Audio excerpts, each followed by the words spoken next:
জিনিস উদ্বোধন করলাম সেটা বলার আগে আমি বলবো যে এখানকার যিনি ছিলেন ম্যাডাম আমাদের এই হসপিটালের, তিনি আমাকে বলেছিলেন যে যে কাজগুলো আমি সেই কাজগুলো সর্বান্তকরণে তার সমর্থনে এবং এলাকার বুঝে এগুলো আমি করেছি। করিমপুর হাসপাতালে বিধায়ক তহবিলে 40 লক্ষ টাকা ব্যয়ে এলো নানান চিকিৎসার সরঞ্জাম। নদিয়া জেলার গ্রামীণ হাসপাতাল বহুদিন থেকেই সাধারণ মানুষজন ও রোগীদের চাহিদা ছিল ভালো। এক্সরে মেশিন দরকার, অপারেশন থিয়েটার দরকার, সেই কথা হাসপাতাল কর্তৃপক্ষের বিধায়ককে বলেন করিমপুর 77 নম্বর বিধানসভার বিধায়ক বিমলেন্দু সিংহ রায়।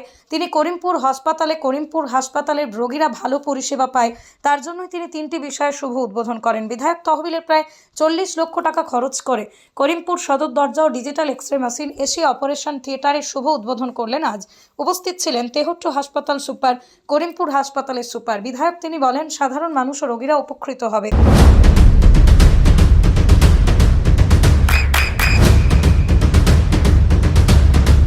বৃষ্টিতে স্বস্তি। বৃষ্টি অ্যাকোয়া বিশুদ্ধ পানীয় জল। করিমপুর গ্রামীণ হসপিটালের পক্ষ থেকে বিএমওএইচ ম্যাডাম আমাকে হসপিটালের উন্নতিকল্পে কিছু জিনিসের জন্য অনুরোধ করেন।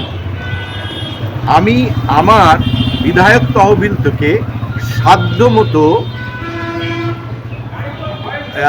ডিজিটাল এক্সরে মেশিন এবং এসি বাবদ মোট খরচ 12,90,000 টাকা ম্যানেজ করি এবং সেটাকে আমি প্রথমে নিজের কাছে রাখি। তারপর অপারেশন থিয়েটার, ওটি আপগ্রেডেশন ইনস্টলমেন্ট এর বাবদ 22,67,000 টাকার সরঞ্জাম এবং হসপিটালের সৌন্দর্যের জন্য 3টে গ্লো সাইন বোর্ড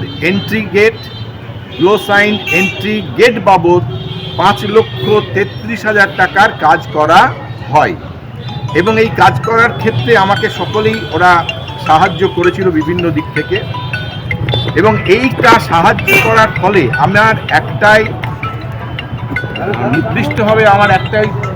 কথা ছিল, সেটা হচ্ছে করিমপুরবাসী যেন প্রপার ট্রিটমেন্টটা পায়। তাই আমার সাধ্যমতো আমি করিমপুরবাসীর স্বাস্থ্য পরিষেবা যাতে ভালোভাবে পায়, তার জন্য সামান্য প্রয়াস মতন আমি যেটুকু পেরেছি তারই আজকে শুভ উদ্বোধন করা হলো। অনেক ডিস্টিংগুইশড পার্সোনালিটিসরা এসেছিলেন। টোটাল ব্যয় হলো আমার ক্ষেত্র থেকে 40 লক্ষ টাকা। অর্থাৎ আমি 40 লক্ষ টাকা এই হসপিটালের জন্য দিলাম যাতে সাধারণ মানুষ উপকৃত হয়। আগামী দিনে আরও দেওয়ার চেষ্টা করব, কারণ এই হসপিটালটা কিন্তু অনেক বড় হসপিটাল, এখানে প্রচুর মানুষ আসে, সুতরাং আমি আবারও চেষ্টা করব ভবিষ্যতে দেওয়ার জন্য। সবাই ভালো থাকবেন, সুস্থ থাকবেন, সুন্দর থাকবেন। এই বিষয়ে আপনি কি বলবেন?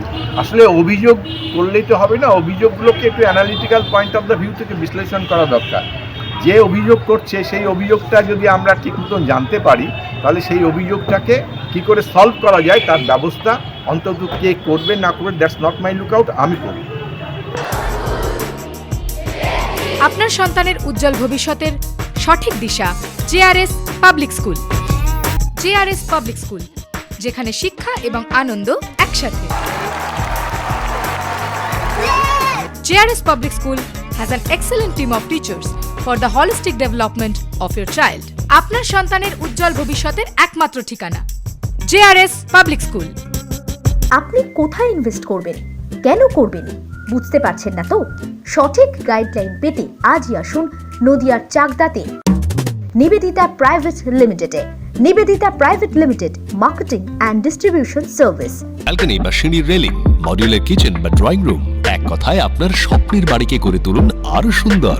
Chakdah ply centre, gorgeous look বা কোয়ালিটি সবে 3 number 1 Chakdah ply centre. Chakdah ply centre, KBM, Chakdah, Nadia. হোমওয়ার্কটা করেছো? হ্যাঁ স্যার। এ বাবা, ভুল করেছো কেন? চোখে কেমন ঝাপসা দেখছি, লিখতে আর পড়তে খুব সমস্যা হচ্ছে। চাকদার মডার্ন অপটিক্স থেকে ভালো চোখের ডাক্তার দেখিয়ে নাও। প্রতিদিন প্রকৃত চোখের ডাক্তার ও দৃষ্টি বিশেষজ্ঞ মডার্ন অপটিক্স চাকদহে। নদিয়া জেলার সবথেকে বড় বিল্ডার্স চাকদার মা মনসা বিল্ডার্স, রড ও সিমেন্টের পাইকারি ও খুচরো বিক্রেতা। মা মনসা বিল্ডার্স, পদ্মবিলা, চাকদা, নদিয়া। রুম রে মাত্র 1500 টাকা থেকে স্টার, খাওয়া দাওয়া রিজনেবল প্রাইস। নদিয়ার একমাত্র 3-স্টার ক্যাটাগরি হোটেল এনবি সোনার বাংলা হোটেল, কল্যাণী এইমসের ঠিক উল্টো দিকে, কল্যাণী নদিয়া। নদিয়ার একমাত্র অথরাইজড ডিস্ট্রিবিউটর ঘোষ কমিউনিকেশন, থানার মোড়, চাকদা, নদিয়া।